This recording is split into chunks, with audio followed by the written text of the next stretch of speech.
Hello everyone and welcome back to the YouTube channel. So today we're going to talk about content marketing. So why your therapy content doesn't convert. And you will see that the problem is not the quality of what you are posting on social media, but the strategy behind what you are posting.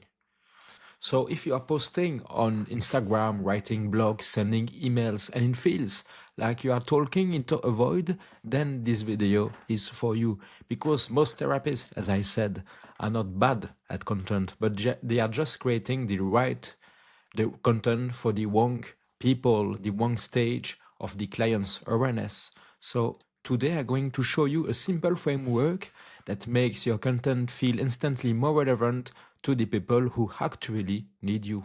So it's going to change what you write, how you structure it, how you write it, and why people will finally click, read, and book as well. So let's set the problem. So here is what usually happens. A therapist posts things like, now accepting new clients or EMDR available, here is my approach, here are my credentials. So that content feels reasonable and professional as well, but it doesn't convert. Not because you are not credible, but because your therapy is not good, but because the person calling is usually not thinking, I need EMDR, for example.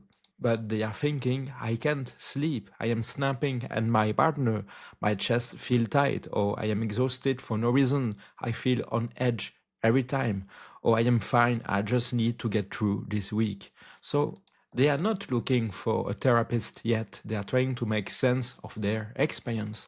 So if your content starts at the solution, then you really miss the largest part of the audience, the people who are suffering right now, but don't yet have language for it.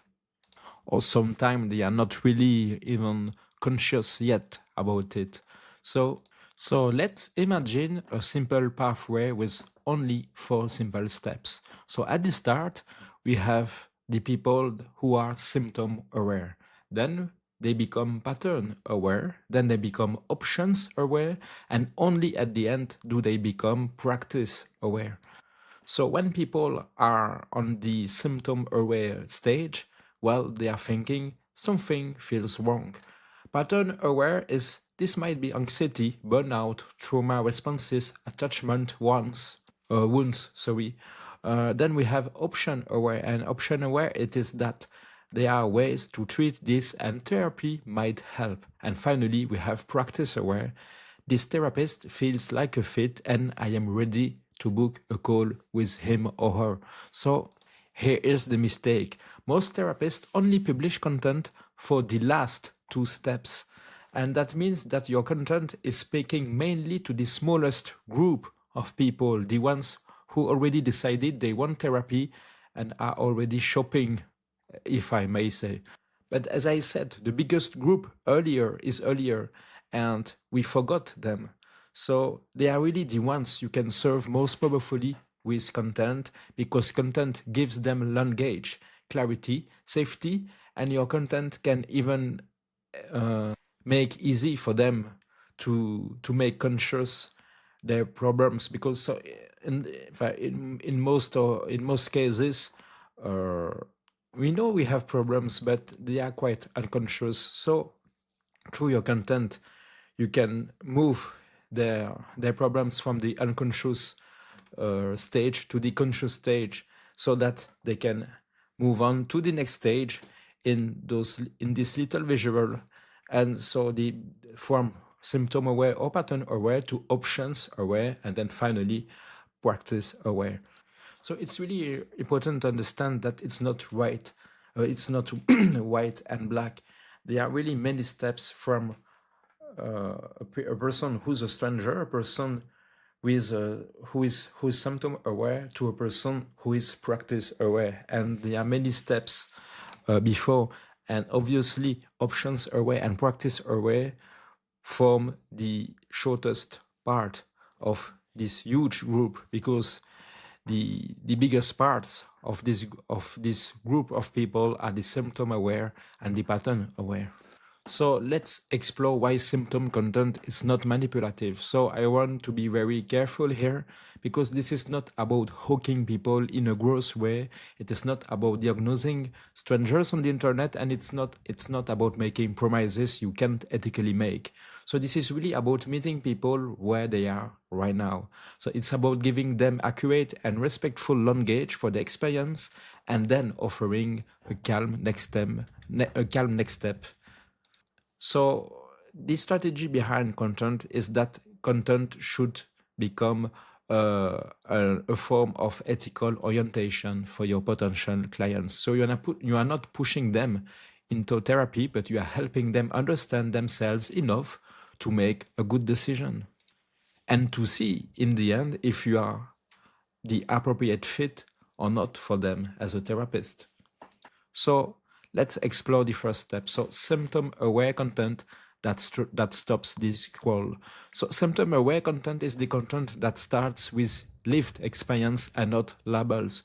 So instead of anxiety, you will talk about feeling wired at night, but tired all day, or overthinking every conversation, a tight chest when you open your inbox, irritability that shows up out of nowhere, or the sense that your nervous system never fully powers down. So instead of trauma, you will talk about being hyper alert in normal situations, a strong startle response, feeling numb and disconnected, going into a shutdown during conflict, feeling unsafe even when nothing is happening. So here is the key. Symptom aware content should feel like, oh yeah, that's me. So through that type of content, people will recognize themselves and they will resonate with what you are saying to them.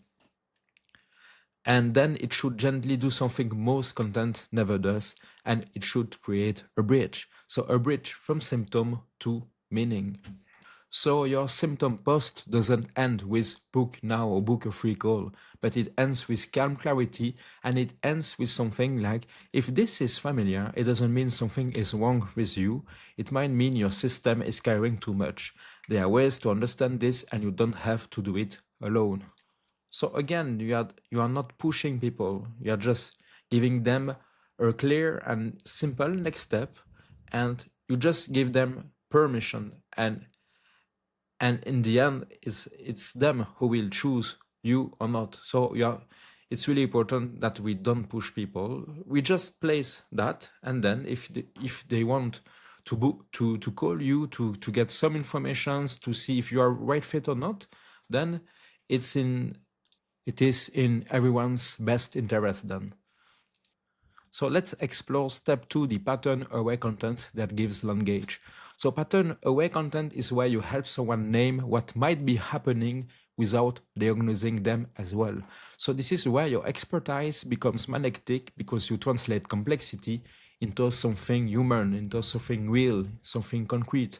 So this is where you say sometimes what we call low motivation is actually nervous system depletion, or sometimes anger issues are protection responses, sometimes I am fine is dissociation, or sometimes constant overthinking is your brain trying to create safety.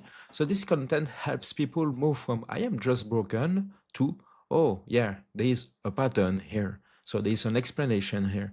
And when someone sees a pattern, then they stop avoiding, they start searching, they start taking it seriously, and that's when they become ready for solutions because they are aware of the pattern of the problem. So as always, self-awareness is really a critical part to make some changes in our lives.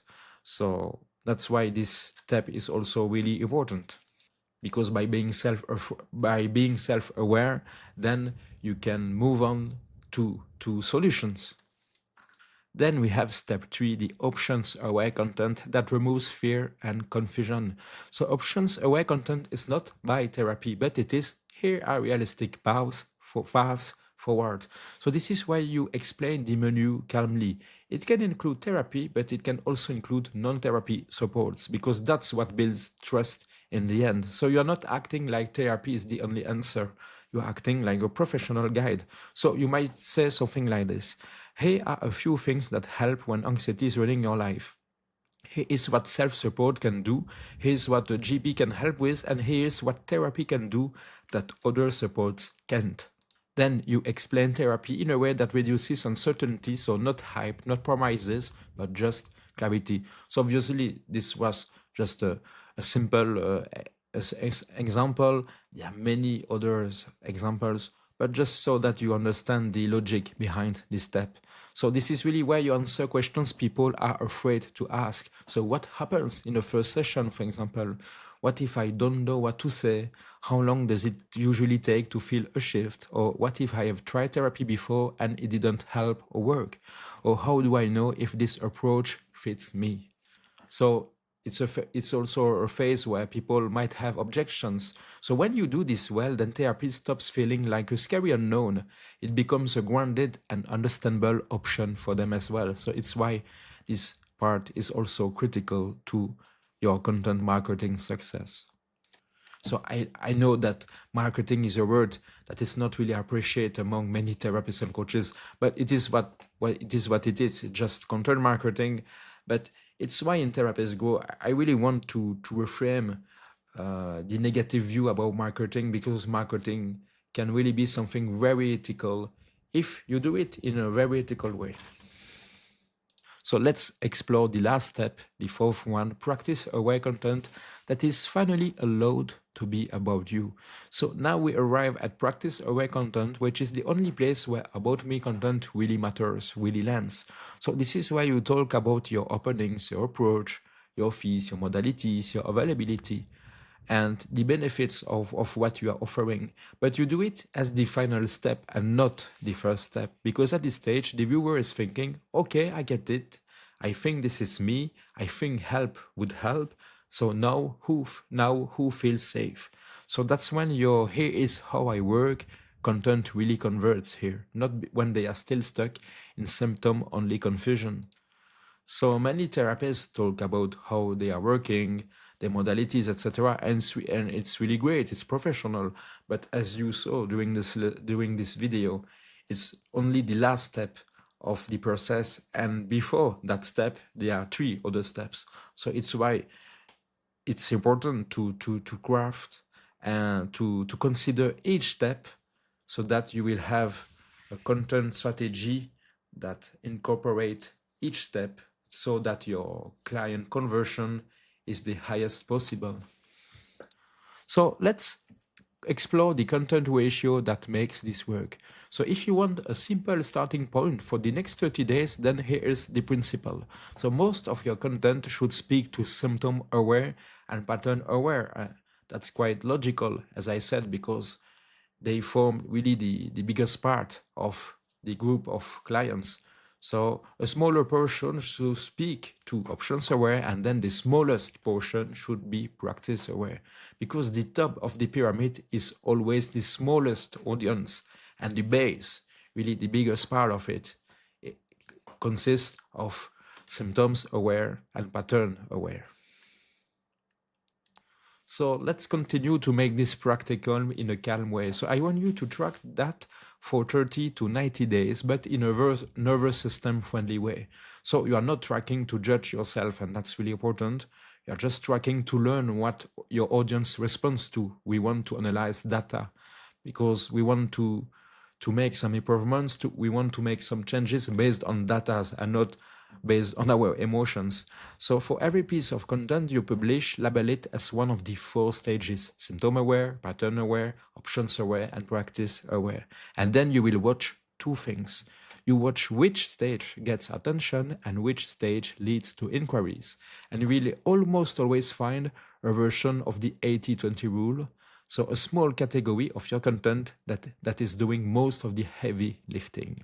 So your job is not to reinvent your marketing every week. Your job is not to reinvent the wheel. Your job is to notice what is already working and do more of it with better structure and consistency. So if your content hasn't been converting, don't assume that you are bad at marketing, but assume you have been speaking too high up the ladder. So when you start meeting people at symptom awareness and guiding them upward with calm clarity, you stop feeling like you are selling. You start feeling like you are educating and orienting people. And that's what ethical marketing looks like for therapists. So if you want, you can comment the niche you work that you work with and the main symptom your clients comes in with. And I will give you 3 content ideas that match the first 3 stages of the ladder. And if you found this helpful, you can subscribe because I post every week about building a full practice with calm and ethical systems. And you may as well join my free group on Facebook, the Therapist Café. It's a free community where you can meet other therapists and talk about ethical marketing, enrollment methods, AI in our era, and so many topics that you would like to talk about. So let's see each other for the next week. Goodbye.